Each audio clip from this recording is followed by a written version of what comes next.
Kita bersyukur ya bahwa Tuhan mengundang kita sekali lagi untuk bisa beristirahat di dalamnya. Kita sudah menjalankan aktivitas yang padat. Sekarang Tuhan mengizinkan kita untuk sama-sama duduk diam tenang. Dan kita mau sama-sama disegarkan lagi dengan firman Tuhan. Dan hari ini memang sekali lagi kita akan kembali diingatkan oleh Tuhan tentang panggilan kita. Bagaimana kita bisa juga bermisi, kita bisa sharing the gospel melalui kehidupan kita sehari-hari. Tanpa menunda lebih lama, saya ajak kita untuk baca Kolose 4 ayat 5 sampai dengan yang ke-6. Kolose pasal 4 ayatnya yang ke-5 sampai dengan yang ke-6. Saya ajak kita baca bersama-sama karena ini hanya 2 ayat saja, begitu ya. Kita akan baca bersama-sama pada hitungan yang ketiga, mulai dari ayat 5 sampai dengan ayatnya yang ke-6. Sudah ketemu ya semuanya ya? Mari kita baca 1, 2, 3. Hiduplah dengan penuh hikmat terhadap orang-orang luar. Pergunakanlah waktu yang ada. Hendaklah kata-katamu senantiasa penuh kasih. Jangan hambar sehingga kamu tahu bagaimana kamu harus memberi jawab kepada setiap orang. Bapak Ibu Saudara, setiap kali kita bicara soal penginjilan melalui kehidupan sehari-hari, maka satu orang yang akan saya ingat itu adalah pemain NBA yang saya suka. Namanya adalah Stephen Curry, begitu ya. Nah, siapakah Stephen Curry ini? Stephen Curry ini bukan cuma orang yang jago bermain basket, begitu ya. Apalagi kalau kita mungkin suka mengikuti NBA, harusnya kita tahu betapa hebatnya Stephen Curry ini. Tapi dia juga dikenal sebagai orang yang secara intensional. Dia punya kesengajaan untuk memberitakan tentang Tuhan Yesus kepada orang-orang yang ada di sekitarnya melalui karir dia sebagai pemain basket. Dan dia nggak beritain Injil itu dengan cara kayak misalnya kalau saya ketemu dengan Axel begitu, kalau Axel saya datang begitu 4 mata tuh saya tanya, lu udah percaya sama Yesus belum? Kalau lu belum percaya, mau nggak lu terima Yesus sekarang? Gue bisa kasih tahu lu ini dan segala macam. Yang Stephen Curry lakukan nggak gitu. Yang dia lakukan itu dengan cara yang unik. Apa yang dia lakukan? Maka yang pertama, dia melakukannya dengan cara menggunakan selebrasi yang sangat familiar, yang sangat menjadi ikoniknya Stephen Curry. Jadi setiap kali dia shoot basket atau dia masukin basket itu kering dan dia cetak poin, maka Bapak Ibu Saudara kalau lihat videonya, dia suka seperti ini. Dia menggunakan gaya signature-nya tuh seperti ini. Dia tepuk dada sekali, lalu dia kasih jari telunjuknya ke atas. Itu maksudnya apa? Maksudnya dia adalah begini. Ketika saya berhasil cetak poin, itu yang berhasil membuat saya cetak poin itu adalah Tuhan. Dan poin yang saya cetak, saya kasihnya ke siapa? Saya kasih kepada Tuhan. Makanya gaya dia setiap kali dia berhasil, ketika dia balik ke untuk bermain defense, maka dia sebelum dia main defense dia akan selalu seperti ini. Dia akan tepok, dia akan tepok, dia akan tepok. Selalu seperti itu. Itu cara pertama dia. Tapi cara yang kedua, yang harusnya kita sendiri bisa lihat sebenarnya secara langsung, dia itu mengutip satu kalimat yang diambil dari Alkitab. Dan kalimat itu selalu dicetak atau dipasang di brand yang dia buat. Misalnya, Stephen Curry itu buat sepatu basket. Kalau Bapak Ibu Saudara pergi ke CP, pergi ke store Under Armour, di situ ada satu segmen khusus, itu sepatunya Stephen Curry. Di sana ada. Coba lihat. Di sana itu nanti ada tulisannya adalah I can do all things. Bapak Ibu Saudara tahu dia ambil kalimat itu dari mana? Dia ambil dari Filipi 4 ayat 13. I can do all things through Jesus who strengthens me. Itu yang dia ambil, Bapak Ibu Saudara. Dan itu cara dia untuk memberitakan Injil. That's his way. Makanya Bapak Ibu Saudara, dari 2 cara ini, akhirnya kita bisa ngeliat begini. Stephen Curry itu punya intensi. Dia memang sengaja menggunakan cara seperti itu untuk apa? Dia mau beritakan tentang Tuhan Yesus kepada rekan-rekan kerjanya yang belum percaya, kepada semua orang, tapi melalui karirnya dia sebagai pemain basket. Dengan kata lain, dia memberitakan Injil enggak dengan cara dia datang ke tempat umum, kayak seperti saya sekarang, terus dia tanya, Bapak Ibu Saudara ada yang belum percaya, kita bisa berdiskusi tentang Alkitab, kita bisa berbicara tentang Yesus. Enggak. Tapi yang dia lakuin adalah, gue punya kerjaan, gue akan gunain kerjaan itu untuk bisa bagikan Injil. Dan apa yang dilakukan oleh Stephen Curry, itu sesuai dengan apa yang diajarkan di dalam Alkitab. Apa yang diajarkan oleh Yesus. Nah, makanya Bapak Ibu Saudara, kalau misalnya begitu ya, kita melihat ke dalam buku, ada satu buku namanya Life on Mission, begitu ya. Ini dibuat oleh Dustin William dan Aaron Coe, begitu ya. Di sini sebenarnya dua orang ini menuliskan satu kalimat yang memang benar adanya, ini realita yang harus kita hadapi juga sebagai orang percaya. Saya dan Bapak Ibu Saudara sekalian. Dia bilang, God's mission was given to every member of his church. Dan saya setuju. Ini bukan cuman bicara soal, misi itu cuman kerjaannya hamba Tuhan. Misi itu cuman kerjaannya para majelis. Misi itu cuman kerjaannya para tim PI. Di sini ada tim PI. Nah, kerjaannya dia tuh. Kalau saya enggak, begitu ya, saya bagian yang lain gitu. Enggak. Tapi si Ko Joseph ya, ya, gitu ya. Itu bagiannya Ko Joseph ya, enggak. Kita nggak bisa ngomong kayak gitu dong, gitu ya. Ini bagiannya kita, semuanya. Saya dan Bapak Ibu Saudara, kita punya misi ini, kita punya tanggung jawab ini, dan dilanjutkan lagi, we are called to be everyday missionaries. Maksudnya apa? If everyday missionaries, dia jelasin, those who practice life on mission where God has placed them. Bisa jadi itu di office complex, developing country, or college campus. Berarti dengan pemahaman kayak begini ya, setiap kita itu memang benar. Kita dipanggil untuk memberitakan Injil dimanapun kita berada, kapanpun, dan juga apapun profesinya kita. Kita dipanggil untuk memberitakan Injil. Dan ini juga sesuai dengan apa yang diajarkan di dalam Alkitab, terutama di dalam Kolose. Kalau kita lihat tadi ayatnya yang kelima, Bapak Ibu Saudara, tadi di ayat 5 kita baca, Paulus itu mengatakan, kamu sebagai jemaat yang sudah mengenal Kristus, kamu harus hidup dengan berhikmat. Pertanyaannya sekarang, kenapa Paulus ngajarin begitu kepada jemaat yang ada di Kolose? Apakah hidup mereka tidak berhikmat sampai si Paulus harus ngajarin hidup kamu harus berhikmat?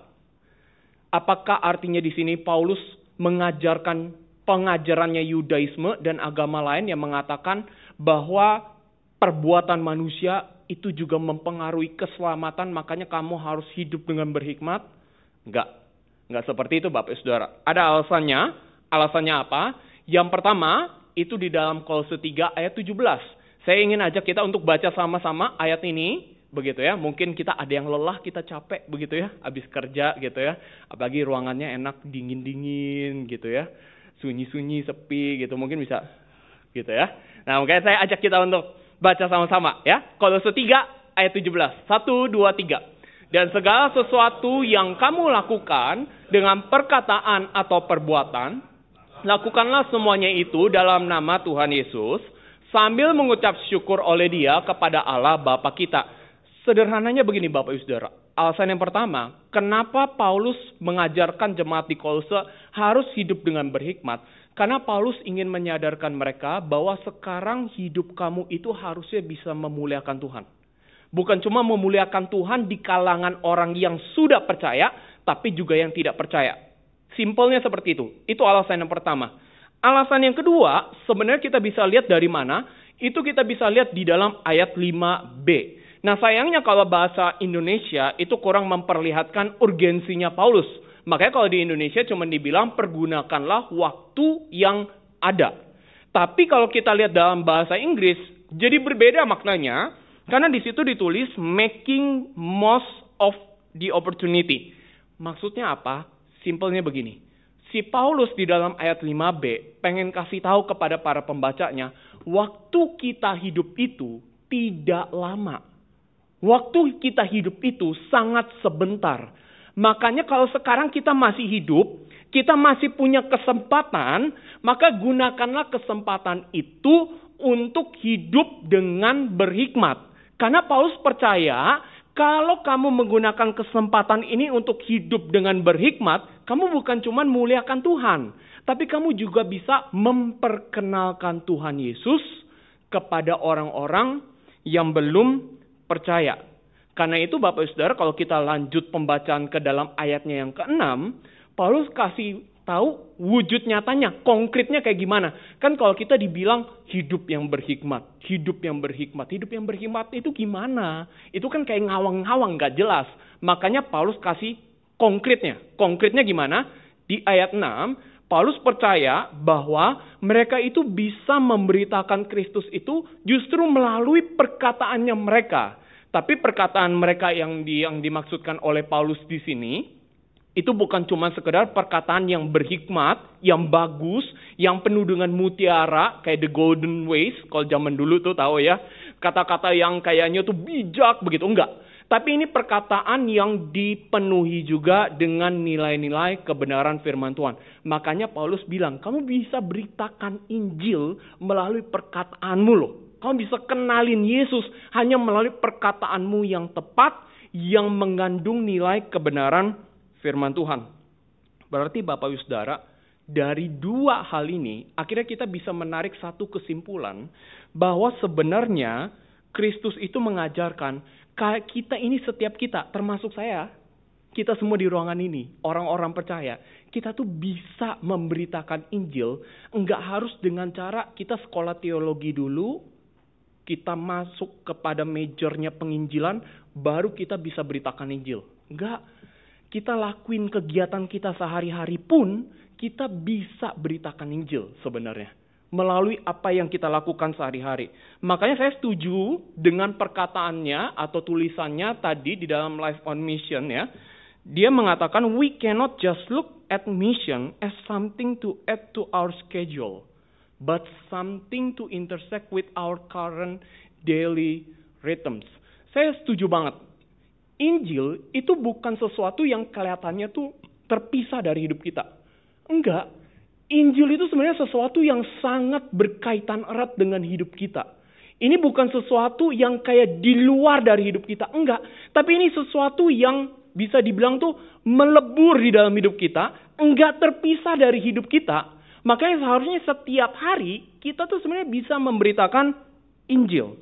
Tapi Bapak Ibu Saudara, kita juga harus mengakui ya, ini kita bicara being real aja.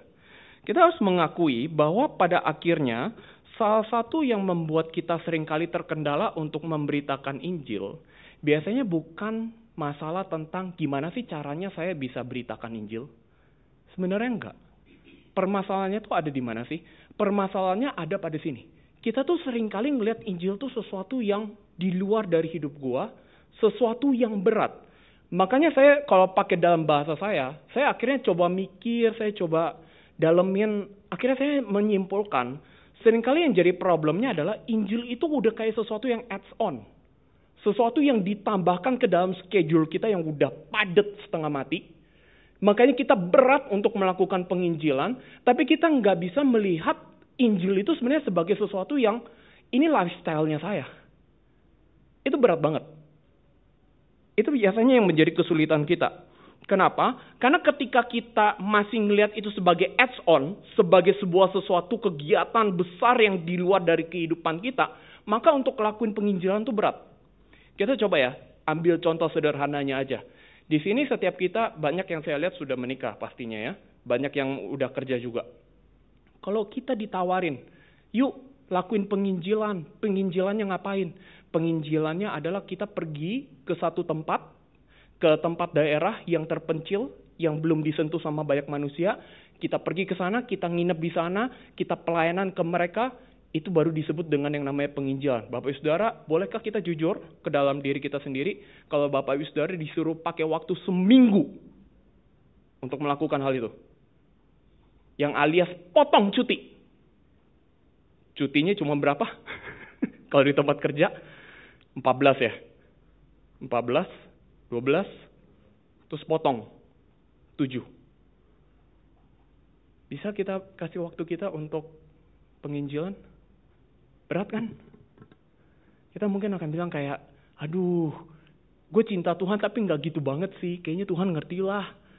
Ya cuti gue lebih baik digunain buat apa? Sama family. Betul gak? Betul gak Bapak Ibu Saudara? Iya kan? Kalau kita mau jujur, waktu kita udah gak banyak. Terus kita harus gunain waktu kita yang tidak banyak ini untuk penginjilan. Family gue ngapain? Suami gue kemana? Istri gue kemana? Anak gue kemana? Nanti kalau tiba-tiba anak gue dineglect, anak gue bermasalah, gereja bilang, kamu sih nggak perhatiin. Lu aja yang suruh gue penginjilan. Ya nggak? Kan dilema banget. Dan kita harus akui ini walaupun saya sendiri ngomongnya juga ngilu, tapi saya pikir kita harus jujur. Gereja punya andil yang cukup banyak di dalam membuat orang-orang jemaat, setiap orang percaya akhirnya melihat penginjilan itu cuma hanya adds on, sesuatu yang ditambahin, sesuatu yang berat. Karena selalu gereja itu nunjukin penginjilan itu harus apa? Penginjilan itu berarti kita itu harus melakukan kegiatan sosial dari pagi sampai malam, dan di tengah-tengah kegiatan sosial itu kita selipin Injil kepada orang-orang yang belum percaya. Itu baru namanya penginjilan. Atau contoh lainnya, pergi ke Sumba, pergi ke Kupang, 7 hari. Wah, ini baru namanya penginjilan. Atau enggak, contoh lainnya, misalnya kita join ke acara gereja. Gereja mengadakan event besar, makan bersama begitu ya. Kumpul potluck, kita bawa jemaat. Ayo kita luangin waktu kita di malam hari, di weekdays begitu ya. Dan kita sama-sama bisa kumpul untuk menjangkau orang-orang ini bisa percaya sama Tuhan. Yang diundang orang-orang yang belum percaya. Itu baru penginjilan. Saya mau tanya, kalau gereja menunjukkan itu penginjilan, itu salah atau tidak? Bagi saya nggak salah. Benar juga. Nggak salah itu dibuat penginjilan. Tapi masalahnya begini. Yang sering terjadi adalah karena kita terlalu menitik beratkan menunjukkan penginjilan itu cuman kayak lu harus ikutin kegiatan yang besar, kegiatan yang makan waktu. Makanya akhirnya jemaat secara tidak sadar mereka punya pemahaman, gila berat ya penginjilan. Ya kok nggak bisa deh. Kayaknya ya udah. Makanya akhirnya dibilang apa? Lebih baik Ko Joseph yang pergi penginjilan. Karena dia fokusnya di penginjilan. Pas. Kalau saya, gue belum penginjilan coy. Gue belum tergabung. Nanti tunggu. Kalau Tuhan menggerakkan yang gak tahu kapan, saya baru masuk ke dalam tim penginjilan. Susah kalau udah kayak begitu. Ya kan Bapak Ibu Saudara. Tapi kita dan sayangnya lagi, kita itu kurang memperlihatkan kalau misalnya selesai dari ibadah, kita hang out di bawah di Kana, kita minum kopi yang dibuat sama Ian, gitu ya, yang enak itu, begitu ya. Kita nggak melihat itu ketika kita ngobrol sama sesama kita nggak melihat itu sebagai memberitakan Injil. Enggak. Itu dibilangnya apa? Koinonia. Bukan penginjilan, kebersamaan. Atau misalnya kita ada di lingkungan kerja yang toksik, tapi kita tidak ikut budaya yang toksik, itu tidak dibilang penginjilan. Itu dibilangnya apa? Integritas.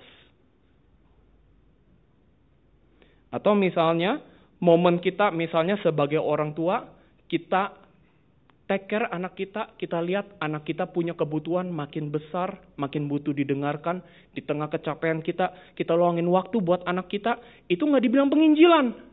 Itu dibilangnya apa? Mengasihi anak. Atau misalnya ketika anak ngelihat orang tua begitu ya, udah susah payah kerja, misalnya ngelihat Ko Stanley udah capek kerja begitu kan, sampai malam-malam begitu ya, badan pegel segala macam, terus kepikiran, wah weekend kayaknya kalau udah habis dari ini minggu ke ini kayaknya gue mau ajak dia makan deh. Mau ajak makan ini, itu, dan segala macam, biar menghibur.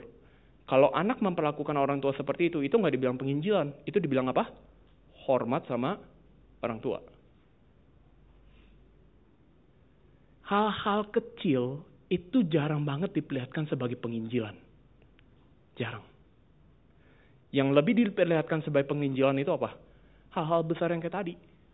Pergi ke Sumba, seminggu, ada event-event besar, kita ikut, itu penginjilan. No wonder akhirnya banyak orang mulai kayak, saya capek, saya kayak nggak bisa. Makanya Bapak Ibu Saudara, saya percaya, challenge-nya kita ketika bicara tentang everyday missionary, itu bukan bicara tentang gimana ya caranya saya dalam kehidupan sehari-hari, saya bisa memberitakan Injil. No. Tapi challenge-nya adalah gimana kita ubah mindset kita sekarang. Kalau tadinya saya hanya ngelihat Injil itu adds-on, sekarang saya ngelihat Injil itu sebagai sesuatu yang lifestyle. Ini sesuatu yang sangat integral sehari-hari dalam hidup saya. Gimana caranya? Saya merenungkan dan saya menemukan ada dua. Yang pertama, jawaban pertama saya mungkin terdengar klise buat kita, tapi ini benar adanya. Kita perlu anugerah Tuhan. Itu yang pertama. Kita nggak bisa loh untuk ngelihat penginjilan everyday di dalam kehidupan sehari-hari sebagai lifestyle kita kalau itu bukan anugerah Tuhan. Kita nggak boleh lupa, kita manusia berdosa, kita punya tendensinya untuk melihat apa? Penginjilan itu beban. Itu pasti tendensinya kita. Walaupun sekarang kita tahu nih, secara pemahaman kita tahu, penginjilan itu harusnya jadi lifestyle saya. Saya ngerti, tapi berapa sering di tengah mengertinya kita selalu mikirnya adalah kebalikannya. Beban. Betul nggak? Itu tandanya memang kita manusia berdosa. Makanya kita butuh anugerah Tuhan. Maka yang pertama datang kepada Tuhan, mohon anugerahnya dulu. Agar kita bisa mengubah mindsetnya kita. Itu yang pertama. Tapi yang kedua, saya ada baca satu buku dan saya setuju. Saya mengutip pemahamannya si Alvin Reid. Itu di dalam buku Sharing Jesus Without Freaking Out. Jadi dia ada membuat satu buku dan dia mengatakan kita harus melatih diri kita itu untuk menjadikan Injil itu bukan sebagai presentation, tapi jadikan itu sebagai sebuah conversation. Makanya saya setuju, dia bilang, a big reason we don't talk to unbelievers about Jesus is because we don't talk to one another about Jesus. Kita aja nggak biasa ngomong tentang Yesus kepada sesama orang percaya loh. Makanya kita akan melihat Injil itu sebagai sesuatu yang terpisah dari hidup kita, berat untuk dilakuin, karena kita belum terbiasa untuk ngomong, untuk jadikan itu sebagai sebuah conversation di dalam kehidupan kita sehari-hari. Makanya dia tanyakan berikutnya, what if talking about Jesus were not awkward, but become as normal as talking about other things we enjoy. Makanya saya senang ketika saya ngelihat pemuda-pemuda di Pluit begitu ya. Kita tuh banyak menjadikan Injil itu sebagai conversation, daily conversation. Enggak yang berat-berat kayak bicara tentang doktrin penebusan, doktrin keselamatan. Enggak. Ada nggak momen kayak begitu? Ada, sesekali dua kali. Tapi lebih banyaknya ngapain? Kita jadiin Injil itu kayak sesuatu yang daily life. Saya kasih contoh. Jadi di dalam youth-nya Pluit sekarang, itu biasanya kan kita pakai ruang SMA untuk bersekutu. Terus nanti selesai dari ruang SMA, kita hangout-nya di Antioquia. Sekarang beda, konsepnya adalah kita pakai ruang SMA, kita hangout-nya juga di ruang SMA. Kenapa? Karena ruangannya itu sudah direvitalisasi. Jadi di situ udah disusun rapi, disusun ulang. Itu dengan modelnya youth base camp, dibilangnya. Jadi di situ abis selesai dari persekutuan, kita hangout di sana. Dan hangout-nya ngapain? Bukan cuma ngobrol, tapi biasanya kita juga main. Kita ada main games, kita ada main board games, dan ada yang bawa Nintendo Switch. Dan kebetulan ada TV. Jadi kita main di situ. Jadi ada satu teman, dia itu agak sombong gitu ya. Menyombongkan diri karena dia jago mainnya gitu ya. Gue gak mungkin kalah lah gitu. Terus kita ada yang nyaut, kita bilang kayak begini. Hati-hati lu. Lu tahu gak kesombongan awal kehancuran? Kita kutip itu dari mana? Amsal. Kita kutip itu dari itu. Terus akhirnya kita biasa lagi, kita main lagi dan segala macam. Bener dia kalah. Terus pas dia kalah, kita ketawain gitu. Kita ketawain dan kita bilang, tuh kan lu sombong sih. Coba lu kalau gak sombong, menang lu tadi pasti. Sesuatu yang dijadiin candaan, tapi itu menjadi sebuah conversation. Menurut kita mungkin kayak, ya itu kan cuma dijadiin candaan, emangnya efektif, emangnya bisa bikin paradigmanya berubah dari ads-on jadi lifestyle. Bisa, Bapak Saudara. Saya percaya bisa. Segala sesuatu bukan dimulai dari hal yang besar, selalu dari hal yang kecil. Bukan hal yang big, yang wah something, enggak. Tapi sesuatu yang kecil yang kita mungkin nggak anggap itu penting. Dan itu juga ditulis atau dicanangkan di dalam buku Atomic Habits. Betul nggak DC? Iya, gitu ya. Ada di buku Atomic Habits. Nggak pernah tuh diajarin kamu harus buat dari sesuatu yang besar. Enggak. Tapi mulai dari sesuatu yang kecil. Maka sama Bapak Ibu Saudara, saya percaya kalau kita mau ubah paradigma kita, mulailah punya conversation itu dengan keluarga kita, teman kita, orang tua kita, anak kita. Start small. Even itu mulai dari sebuah candaan. Tidak apa-apa. Tapi lama-lama paradigma kita akan berubah. Kita akan melihat Injil itu sebagai lifestyle. Dan kita nggak akan merasa berat ya beritain Injil. Enggak. Tapi itu menjadi sesuatu yang gue lakuin kok tiap hari. Karena gue ketemu sama orang-orang yang belum percaya. Dan gue apply itu dalam kehidupan gue, dalam pekerjaan gue, dalam everything that I do in my life. Makanya Bapak Saudara, pada akhirnya saya pengen tutup dengan satu himbauan. Ketika kita bicara tentang everyday missionaries, ingatlah ini bukan masalah tentang gimana caranya. Karena kalau bicara soal cara, ada banyak buku yang tunjukin cara-caranya. Banyak banget. Tapi ini masalah apa? Paradigmanya kita. Kalau kita masih nganggap itu beban, itu adds on, sesuatu yang terpisah, maka sulit bagi kita untuk beritakan Injil dalam kehidupan sehari-hari. Yang harus kita mulai itu adalah dengan satu pemahaman, ini lifestyle-nya saya. Dan kita bisa bangun kebiasaan itu melalui apa? Conversation, percakapan sehari-hari. Dimulai dari sesuatu yang ringan, sampai baru nanti kita bisa naikin levelnya ke arah yang lebih baik lagi, yang lebih advance lagi. Seperti itu. Saya harap ini jadi kekuatan bagi kita, dan jadi encouragement buat kita. Untuk yuk, kita sama-sama sharing the gospel. Kita nggak perlu jadi Muse Daniel Fu. Harus sekolah STT dulu, 4 tahun, 5 tahun, baru beritakan Injil. Enggak. Tapi kita bisa sama-sama jadi diri kita sesuai dengan yang Tuhan sudah rancang. Karena setiap Bapak Ibu Saudara di tempat ini unik. Dan Tuhan punya rencana yang unik atas hidup Bapak Ibu Saudara. Kita berdoa sama-sama.